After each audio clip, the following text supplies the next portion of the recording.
প্রিয় নবী সাল্লাল্লাহু আলাইহি ওয়াসাল্লামের দাম্পত্য জীবনের এক অপূর্ব ভালোবাসা।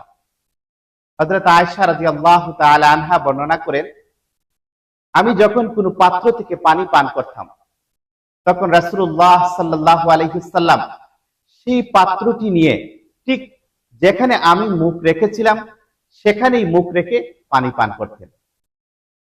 আবার আমি যখন হাড় সহ মাংস খেতাম, তখন রাসূলুল্লাহ সাল্লাল্লাহু আলাইহি ওয়াসাল্লাম সেই হাড়টিকে নিয়ে ঠিক যেখানে আমি মুখ রেখেছিলাম সেখান থেকেই তিনি খেতেন। এই ঘটনা আমাদের শেখায় যে, আমাদের শিক্ষা দেয় যে দাম্পত্য জীবনে ভালোবাসা শুধু বড় বড় কথা নয়, বরং ছোট ছোট আচরণ, আন্তরিকতা, সম্মান ও স্নেহের মধ্যে প্রকাশ পায়। পৃথিবীর শ্রেষ্ঠ দাম্পত্য জীবনের এক অনন্য দৃষ্টান্ত রেখে গেছেন আমাদের প্রিয় নবী হযরত মুহাম্মদ রাসূলুল্লাহ সাল্লাল্লাহু আলাইহি ওয়াসাল্লাম। আল্লাহ তাআলা আমাদের পরিবারগুলোকে ভালোবাসা, রহমত ও বরকতে ভরপুর করুন। আমিন সুম্মা আমিন।